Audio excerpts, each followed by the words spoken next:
요즘에 코로나 때문에 어린이집에서 애들이 마스크 끼고 있잖아요. 그 어린 유아기 아이들이.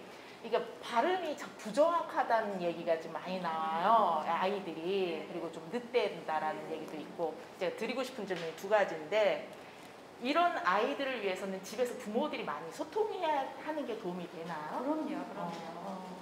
그러니까 기본적으로 지금 이제 어린이집 가면 마스크 쓰고 있기 때문에 부모 선생님들 통해 가지고 언어 발달하기 되게 제한적인 부분이 있죠. 그래서 그래도 집에서는 서로 이렇게 얼굴은 마스크 벗고 있잖아요. 그러니까 이 얼굴이라든지 이런 뭐 부분들을 보여줄 필요가 있어요. 언어 발달에서 되게 중요한 거는 얼굴 안면 근육을 다 사용하는 거거든요. 발음이 부정확하다는 것은 이 좋은 발성할 때 필요한 도구들을 잘 쓰지 않는 거예요. 그죠? 그러니까 뭐냐면은 혀를 쓰지 않는다든지 소리를 내는데 관련되는 구조는 입술도 되고요, 턱 근육도 되고요, 볼 근육도 되고요. 뭐 그다음에 여기 음성, 소리도 호흡도 되거든요.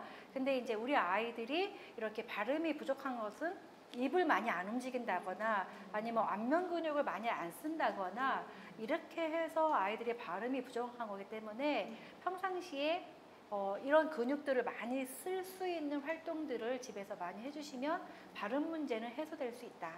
그리고 정상 발달 상에서도 늦게 발달되는 부분이 있어요. 그러니까 초등학교 1학년 정도까지는 이제 어려운 혀를 썼을 때 튕기는 발음이라든지 뭐 이렇게 센 소리 같은 경우는 늦게 발달하거든요. 그런 거는 너무 걱정 안 하셔도 된다. 네네. 네. 그리고 질문 하나 더요, 선생님.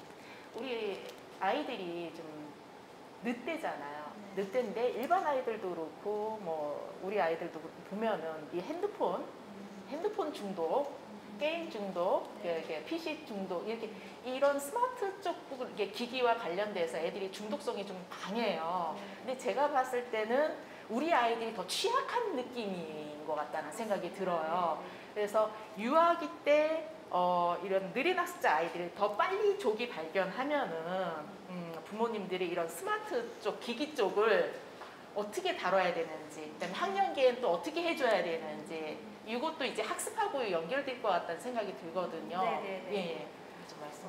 그 부분은 이제 필수적인 부분이라고 생각이 들어요. 그러니까 제가 이제 오늘은 뭐 느린 학습자의 공부와 관련된 학습적인 부분에 대한 얘기를 주로 했겠지만 이제 초등학교 5, 6학년이 되면서 필수적으로 가르쳐야 될 교육 중에 세 가지가 있다면 첫 번째가 스마트폰 교육이고, 사실 스마트폰 교육은 초등 저학년 때부터 들어가야 돼요. 1학년 때부터.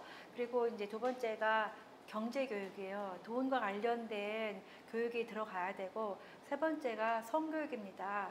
성과 관련된 문제. 왜 지금 스마트폰 얘기를 하면서 경제 교육이나 성교육 얘기를 하냐면 스마트폰을 사용하는 과정에서 이게 다 관련이 됩니다. 뭐 아이템을 구입한다든지 아니면 거기서 불특정한 누군가와 채팅을 해가지고 만남을 한다든지 성적인 요구를 받는다든지 이런 것들이 있을 수 있기 때문에 성교육과 관련될 수가 있는데요. 스마트폰 교육 같은 경우에는 초등학교 1학년 때부터 시작하는 게 좋고, 가능하면 늦게 사주시는 게 좋아요. 늦게 사주시는 게 좋고, 그리고 초등학교 고학년쯤 됐을 때는 구체적으로 스마트폰과 관련된 우리 집 안에 내규가 있어야 돼요. 내규가 있어서 몇 시부터 몇 시까지는 사용하고 이런 거에 대한 것들을 정해놔서, 왜냐하면 그래도 초등학생까지는 부모님 말씀을 잘 듣습니다. 착하기 때문에. 중학교에 들어가서 하게 되면 이제는 잘 안 듣거든요. 그러니까 초등학교 고학년 때쯤 돼서 이제 그런 내규라든지 그런 협상을 만들어 넣어서 왜 그것이 필요한지에 대해서 교육하시는 게 좋고, 제가 여기서 다른 책을 소개해도 될지는 모르겠지만 그거와 관련돼서 제가 짧은 시간이라서 참고할 만한 도서를 하나 소개를 해드리자면 디지털 시대의 아이를 키운다는 것이라는 책이 있습니다. 그 책은 100% 제가 이렇게 동의하는 부분은 아니지만 한 뭐 80% 정도는 참고할 만한 내용이 많다라고 생각합니다. 그래서 디지털 기기 혹은 스마트폰과 관련된 궁금증이 있으신 분들은 1차적으로 그 책을 한번 읽어보시면 어떨까 싶습니다.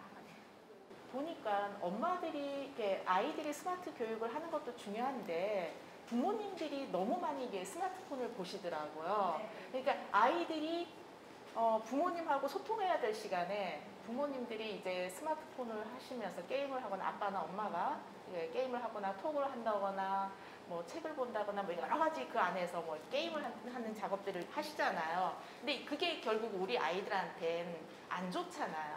아이들하고 소통할 시간에 이런 핸드폰과 뭐 PC와 게임과 여러 가지들을 하는데 우리 아이들이 그 유아기 때부터 보면은 그 약간 늦대다란 느낌이 있잖아요. 뭔가 좀 느려.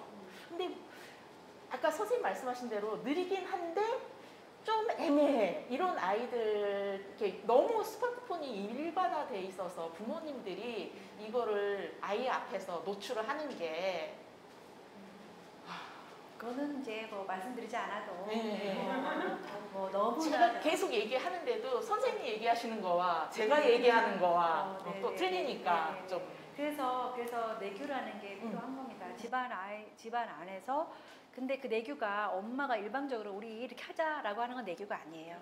모두가 동의를 해야 되는 부분이니까 약간 가족 회의 같이 내가 안건 제의를 해서 우리가 스마트폰 너무 많이 사용하는 것 같아서 걱정이 돼서 한번 이거에 대해서 우리 규칙을 정해보면 어떨까라고 제안을 하셔야 됩니다.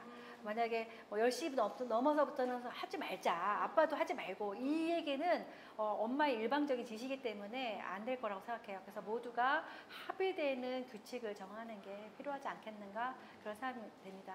엄마만 막 급해가지고 아빠가 동의 안 하면 엄마랑 아빠랑 부부싸움 반을 다 하죠. 아니 어렸을 때 너무 많이 했어요 그걸로.